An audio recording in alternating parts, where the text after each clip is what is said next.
Hello everyone. Now let us see last topic of state space analysis of control systems. It is diagonalization and similarity transformation. Already we have seen parallel decomposition to obtain the state model for the system. In parallel decomposition, we have seen system matrix A is a diagonal matrix. A diagonal system matrix A has the advantage that each state equation is a function of only one state variable. So we can say each state equation can be solved independently. Therefore, equations are said to be decoupled. This decoupling feature is very useful in the analysis of system. So we can say it is desirable to make a matrix A as a diagonal matrix so as we have decoupled equations. If matrix A is not diagonal, if matrix A is not diagonal,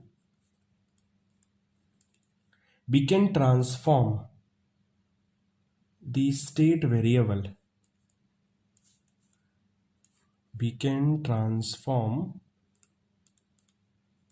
the state variable such that resulting matrix A is diagonal. Resulting matrix A is diagonal. This technique of transforming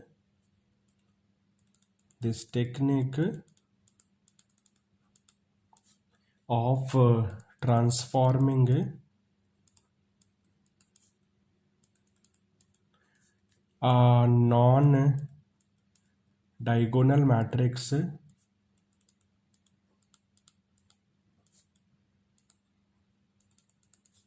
to diagonal matrix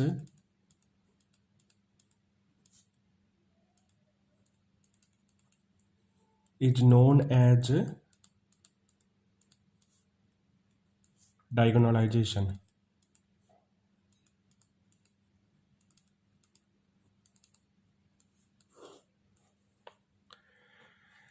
So we can say in parallel decomposition we have system matrix A as a diagonal matrix. That means each state equation is a function of only one state variable. So each state equation can be solved independently.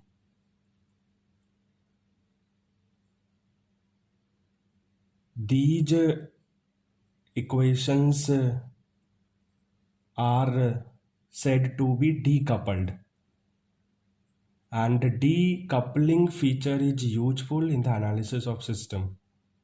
Therefore, it is desirable to make matrix A as a diagonal matrix to have decoupled equations.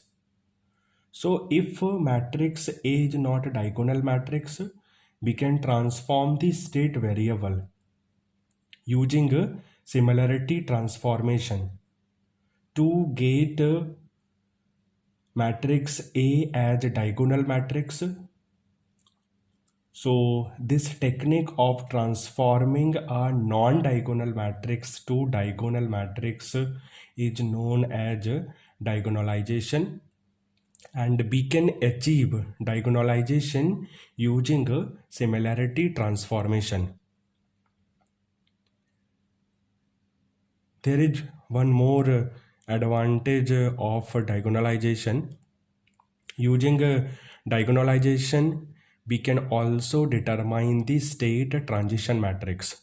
In previous video class, we have seen definition of state transition matrix using Laplace transform. We can also calculate state transition matrix using matrix diagonalization. Now let us see what is a similarity transformation.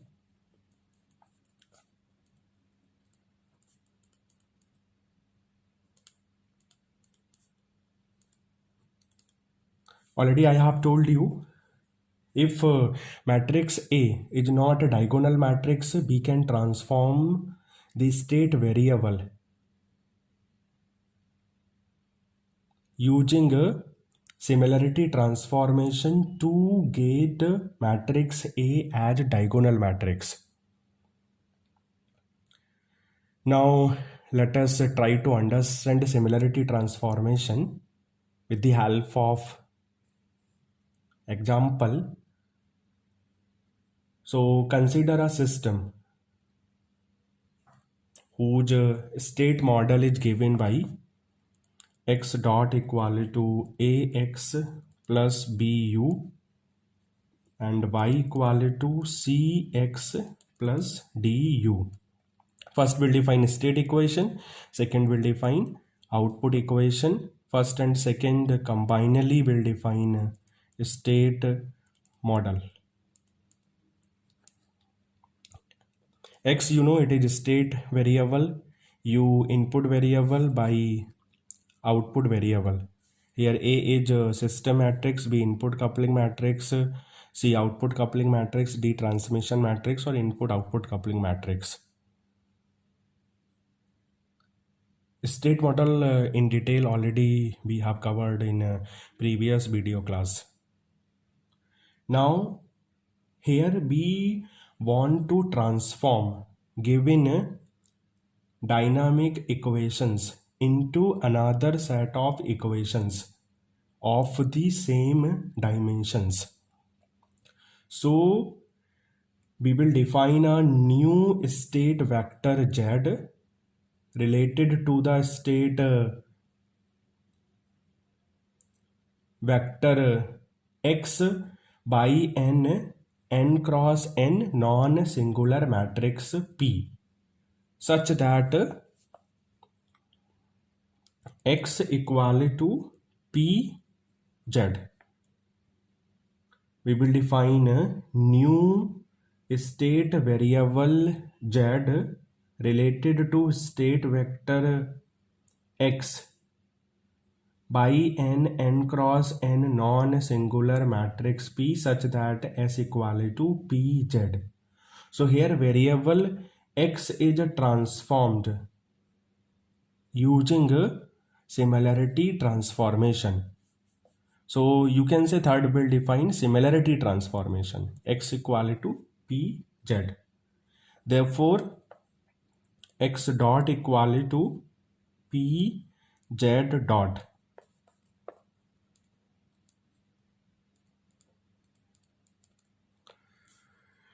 Now, according to third, suppose this is fourth equation.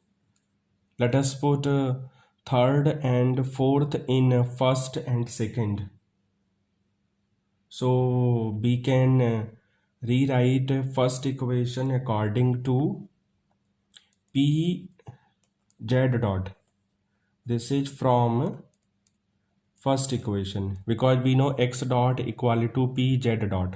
That's why we have p z dot equal to a x, we know it is p z plus b u.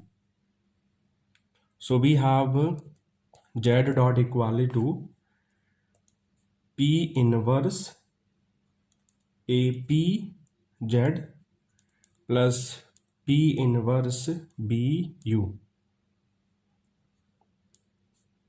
bu. Okay, and output equation we have by equal to c. X we know it is pz plus du. Suppose this is a fifth equation, this is a sixth equation. Now let us see. We desire the transformation to be such that P inverse AP is a diagonal matrix. With this condition, matrix P is called the diagonalizing matrix.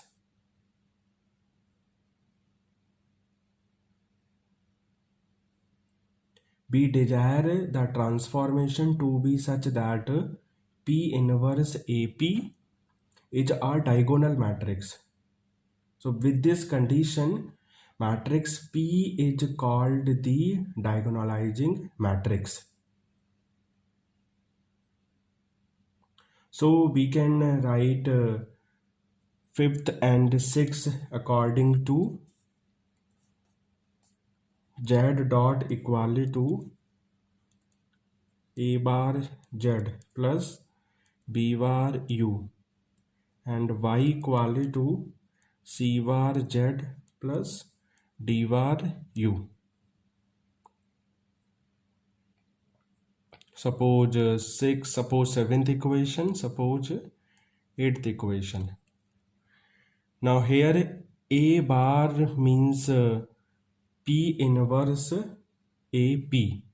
Similarly, B bar means P inverse B. C bar means CP and D bar means matrix D. So in seventh and eighth equation, we can say we have A bar equal to P inverse AP, matrix B bar equal to P inverse B, matrix C bar equal to CP, and matrix D bar equal to D. So in seventh and eighth equation, we are defining matrix A bar, matrix B bar, matrix C bar, and matrix D bar. So matrix A bar is a diagonal matrix. The matrix A bar is a diagonal matrix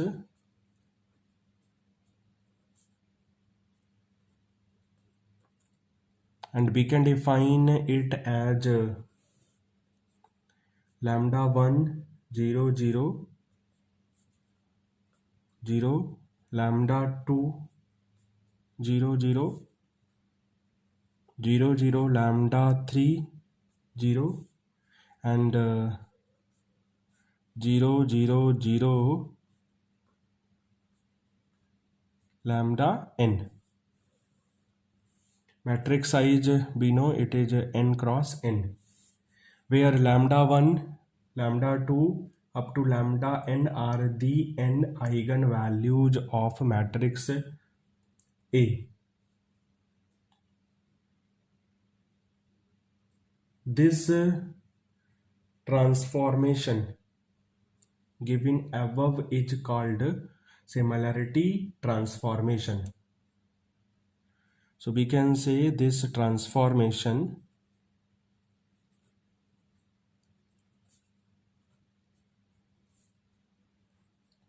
given above is called similarity transformation.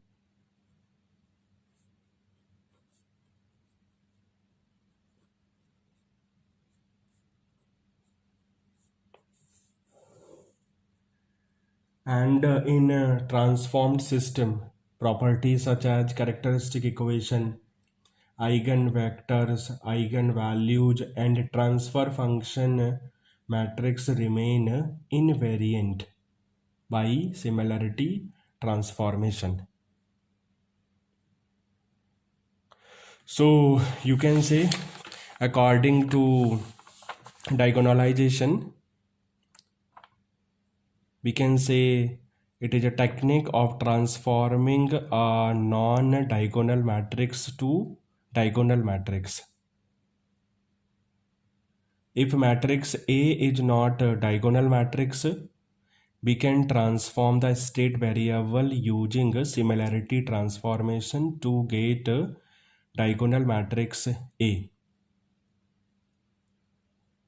So here we are assuming that matrix A is not a diagonal matrix, but using a similarity transformation we have a diagonal matrix.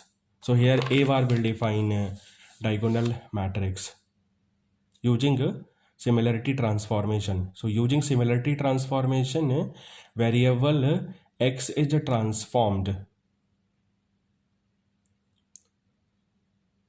and with the help of similarity transformation we have a diagonal matrix. So thank you.